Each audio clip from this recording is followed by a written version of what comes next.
नसावी। आपण जे सरकार निवडून देतो त्या सरकारकडून आपल्या अपेक्षा काय असतात? शेतकऱ्यांना न्याय मिळावा, कामगारांना न्याय मिळावा, सर्व काही सुजलाम सुफलाम असावं, यासाठी आपण हे सरकार निवडून देतो। परंतु या ठिकाणी आम्हाला सांगायला मीडियाला सुद्धा लाज वाटते, अत्यंत किरकोळ गोष्ट आपल्या बीएसएनएल कर्मचाऱ्यांचा आणि सेवानिवृत्त बीएसएनएल कर्मचाऱ्यांचा महागाई भत्ता गोठवण्याचं असं घाणेरडं राजकारण या ठिकाणी मॅनेजमेंट आणि डीओटी सेक्रेटरी यांनी चालवलेलं आहे। याचा आपण निषेध करण्यासाठी या ठिकाणी एकत्र झालेलो आहोत। मित्रांनो, या ठिकाणी आपल्याला सविस्तर असं मार्गदर्शन या ठिकाणी आपल्याला ऐकायला मिळणार आहे। रात्री 2-3 घटना ज्या घडल्या त्याही मला वाटतं या ठिकाणी निंदनीय आहे। त्याचा उहापोह या ठिकाणी आपले पदाधिकारी या ठिकाणी करतील अशी मी त्यांच्याकडून अपेक्षा करतो। आणि आपला जो महागाई भत्ता आहे कोणत्याही परिस्थितीत सरकारला द्यावाच लागेल याची ग्वाही आपण सरकारकडून मिळवणारच आणि त्या दिशेनं वाटचाली सुद्धा चालू झालेल्या आहे। या ठिकाणी आपण काही घोषणा देऊया आणि त्यानंतर आपल्याला सविस्तर असं मार्गदर्शन या ठिकाणी ऐकायला मिळणार आहे। हम सब कामगार एकजूट जिंदाबाद, कामगार एकजूट जिंदाबाद, कर्मचाऱ्यांना महागाई भत्ता मिळालाच पाहिजे, केंद्रीय कर्मचाऱ्यांना महागाई भत्ता मिळालाच पाहिजे, महागाई भत्ता आमच्या हक्काचा, महागाई भत्ता आमच्या हक्काचा, हम सब धन्यवाद। सर, आज BSNL कर्मचाऱ्याच्या देशव्यापी धरणे आंदोलन तर काय कोणत्या मागण्या आहेत? आज BSNLचे 4 लाख सेवानिवृत्त कर्मचारी आणि 50,000 कामगार अधिकारी हे सगळे एकत्र येऊन देश पातळीवरती आमचा जो महागाई भत्ता जानेवारीपासून ड्यू आहे तो महागाई भत्ता देण्यात यावा या एका मागणीसाठी आम्ही आज रस्त्यावर आलेलो आहोत। आणि महागाई भत्ता हा महागाई निर्देशांक वाढला की आपोआप वाढतो अशा प्रकारची तरतूद केलेली असते।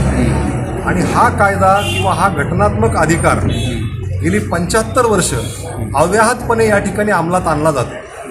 परंतु यावेळी एक खोडसाळपणा करून DPE नावाचं जे काही डिपार्टमेंट आहे केंद्र सरकारचं, त्या डिपार्टमेंटने प्रत्येक डिपार्टमेंटची आर्थिक परिस्थिती पाहून DA द्यावा अशा प्रकारची अत्यंत घातक अशी भूमिका त्या ठिकाणी घेतलेली आहे।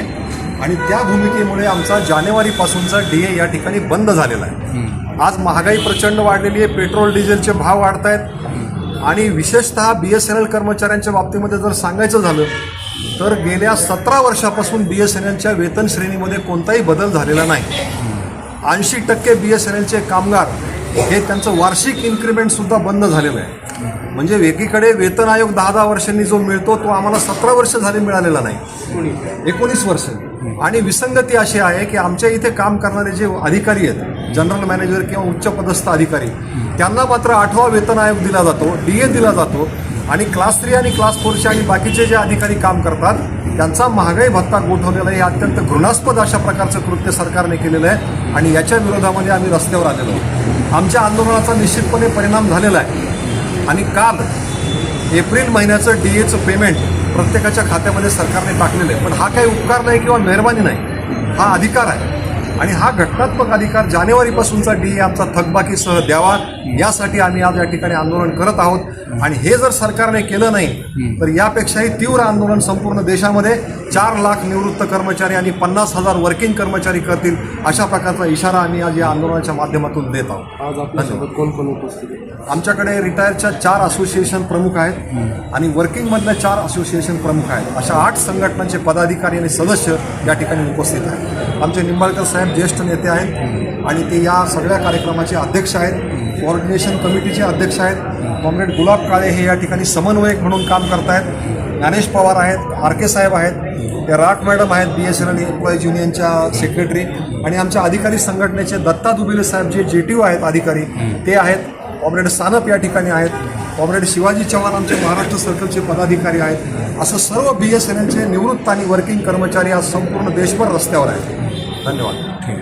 अध्यक्ष साहेब, जो हक्कासाठी आमची जी लढाई आहे याच्यासाठी आम्ही ज्युडिशरी, याच्यासाठी आम्ही धरणा कार्यक्रम, याच्यासाठी कंटिन्युअस आम्ही साखळी, मानवी साखळी कार्यक्रम, हे कार्यक्रम राबवून आपण जे झोपलेली जी DOTची अधिकारी मंडळी आहे आणि जी राजकारणी आहे, पार्लमेंटरियन जे आहेत, यांना जागं करण्यासाठी हे सर्वजण पेन्शनर, ज्यांचं जे सिनियर सिटीजन्स आहेत, तर पाहिलं तर यांनी घराच्या बाहेर आधी ह्या उन्हामध्ये निघलं नाही पाहिजे, पण तरी हक्कासाठी सर्व सिनियर सिटीजन, आता तुम्ही ह्या फोटोमध्ये पाहत असताल की सगळे सिनियर सिटीजन फक्त हक्कासाठी, म्हणजे सरकारला याची लाज वाटली पाहिजे. जे अधिकारी मंडळी आहेत यांना सुद्धा लाज वाटली पाहिजे. ते सुद्धा कधी म्हातारे होतील, एखाद्या ह्युमॅनिटी ग्राउंड तर वेगळंच राहिलं, पण आमचे जे कॉन्स्टिट्यूशनल राईट्स आहेत, या कॉन्स्टिट्यूशनल राईट्सला सुद्धा ते जर डिनाय करीत असतील, पोस्टपोन करीत असतील, तर त्यांचं गिल्टी इंटेन्शन आहे, त्यांचं हे क्रिमिनल ॲटिट्यूड आहे. आणि ह्या क्रिमिनल ॲटिट्यूडला आम्ही ज्युडिशियरीतर्फे लिगल नोटीस पाठविण्याची शक्यता आहे. आणि कोणत्याही बाबतीमध्ये आम्ही हक्क घेतल्याशिवाय मागं हटणार नाहीत. हा ठाम निर्णय ह्या सर्व जॉईंट कमिटीच्या तर्फे ठरविण्यात येईल आणि पुढची रणनीती जे सिनियर जे आमचे कॉम्रेड्स आहेत ते ठरवतील. एवढंच मला सांगायचं.